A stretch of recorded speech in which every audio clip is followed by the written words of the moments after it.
ओम वासुदेवाय नमः।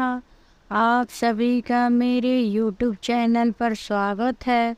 मैं आप सभी को आज कृष्ण श्रावण मास के शुक्ल पक्ष की एकादशी के बारे में बताऊंगी। श्रावण मास के शुक्ल पक्ष की एकादशी को हम पुत्रदा एकादशी कहते हैं।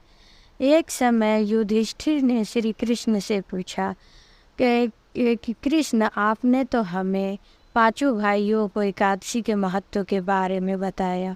कुछ समय पहले आप देवशयानी एकादशी के बारे में बताया, फिर कामिका एकादशी के बारे में आपने बताया। अब हमें आगे की एकादशी के बारे में हमें कथा बताइए और कैसे पूजा की जाती है, उसके क्या महत्व है, इसके बारे में बताइए।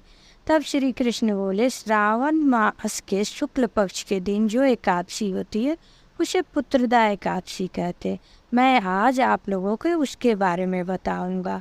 और यह एकादशी ऐसा है कि इसका महत्व वाजपेयी यज्ञ करने पर जो फल प्राप्त होता है, 100 गाय दान देने का जो महत्व होता है, उसी के बराबर पुत्रदा एकादशी का भी फल होता है। एक समय की बात है, द्वापर युग में एक नगरी थी, महेशमती नगरी। उसके राजा थे महीजीत, जो कि बड़े ही धार्मिक राजा थे। वह हर प्रकार के धर्म कार्य किया करते थे, दान उपदान करते थे। उनके और प्रजा के बीच में जैसे पिता और पुत्र का रिश्ता होता है, उस तरह के उनके राज्य में प्रजा जो थी राजा को पिता मानती थी, और राजा जो है वो अपनी सारी प्रजा को पुत्र मानते थे। और बड़े ही धार्मिक कार्य, सांस्कृतिक कार्य सब होते थे। उनके राज्य में कोई भी दुखी नहीं रहता था। वह ऋषियों का सम्मान करते थे, वो सांस्कृतिक कार्यक्रम कराते थे, गांव में हर जगह पाठशाला प्याऊ लगवाते थे और हर प्रकार की सुख सुविधा का ध्यान रखते थे, और किसी को भी दुख ना हो इस बात का ध्यान रखते थे। लेकिन राजा सबके को दुख तो दूर करते थे, लेकिन राजा बड़े ही दुखी थे। उनके दुख को कोई दूर नहीं कर सकता था, क्योंकि राजा जो थे वो पुत्रहीन थे। और ये बात उनको बहुत ही बुरी लगती थी कि ऐसा मैंने कौन सा कर्म किया है कि मुझे भगवान पुत्र से दूर रखे हैं।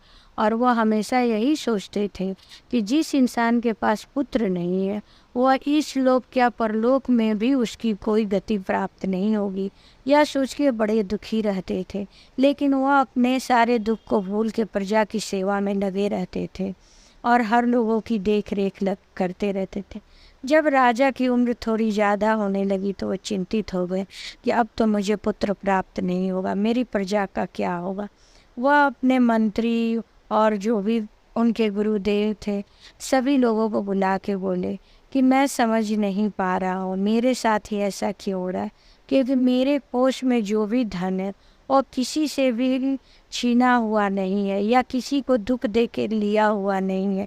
मैं ऐसा कोई भी धन भी इकट्ठा नहीं किया हूँ जिससे किसी को दुख हो। मैंने हमेशा धर्म के राह पे चल के हर कार्य किया हूँ, फिर भी पता नहीं क्यों मुझे ऐसी दुख भोगनी पड़ रही हो कि मैं संतानहीन मरूंगा या अपने राज्य को एक अच्छा शासक नहीं दे पाऊंगा। यह कहकर राजा रोने लगे। मंत्रीगण और जो भी पंडित पुरोहित, जो भी उनके कर्मचारी हैं, सब सुने। धीरे धीरे यह बात पूरे राज्य में फैल गई। सभी जनता को जब पता चला कि हमारे राजा पुत्र के लिए रो रहे हैं, तो वो भी बड़े दुखी हुए। एक समय की बात है कि उस राज्य के प्रजा घूमने कहीं जा रहे थे, तभी उन्हें लोमेश मुनि एक मिले, जो बड़े ही प्रतापी थे। और उनका जो मतलब तेज था वो दूर से ही देख के पता चलता था कि वो कितने बड़े तेजस्वी मुनि है।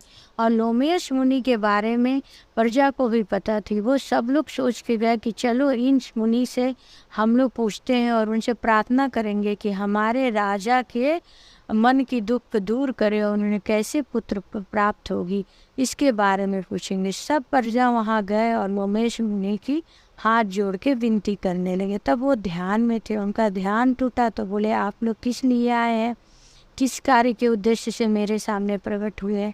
तब सब लोग बोलने लगे कि हमें अपने राज्य में किसी बात की कोई दुख नहीं है, कोई चिंता नहीं है, लेकिन हे मुनिवर, मेरे राजा जो है उनको पुत्र नहीं प्राप्त है, इसलिए वो बड़े दुखी रहते हैं। और हमारे महेशमती नगर का क्या होगा अगर उसके युवराज ही नहीं रहेंगे, तो हम लोग कैसे रहेंगे, ऐसा वो कहने लगे।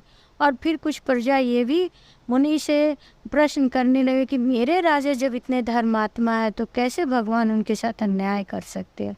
यह सब सुनने के बाद लोमेश मुनि आंखें बंद करके और राजा के बारे में सोचने लगे कि इनके साथ ऐसा क्यों हो रहा। तब उनके पूर्व जन्म की जो कहानी थी वह मुनि को पता चली। पूर्व जन्म में ये एक वैश्य थे और बड़े ही दरिद्र वैश्य थे, और पैसे की कमी के कारण ये जगह अनेक ही अधर्मी कार्य किया करते थे, अनेक ही अधर्मी काम किया करते थे। इस राज्य से उस राज्य जाते थे, इस नगर से उस नगर जाते थे और व्यापार वगैरह करते थे, लेकिन ये हर प्रकार के अधर्म में लिप्त थे।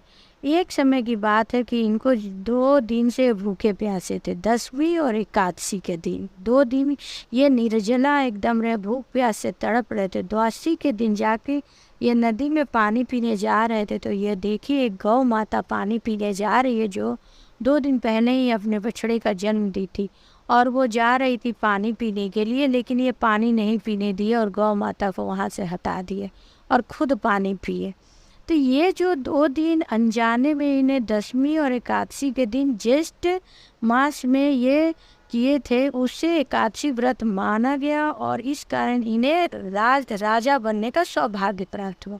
लेकिन दूसरे तरफ एक बछड़े को जन्म देने वाली गाय को ये पानी नहीं पीने दिए, इसलिए इन्हें ये पाप लगा कि तुम्हें भी वैसे ही पुत्र प्राप्त नहीं होगा, और इस प्रकार से इनको ये दोष लगा है।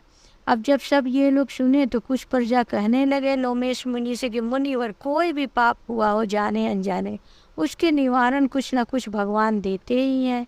आप बताइए कि ऐसे कौन से कार्य किया जाए कि हमारे राजा को पुत्र प्राप्त हो। तब लोमेश मुनि ने कहा, देखो, श्रावण के शुक्ल पक्ष को सभी लोग एकादशी का व्रत करेंगे और अपने राजा को वह पुण्य देंगे, तब जाके उन्हें पुत्र की प्राप्ति होगी।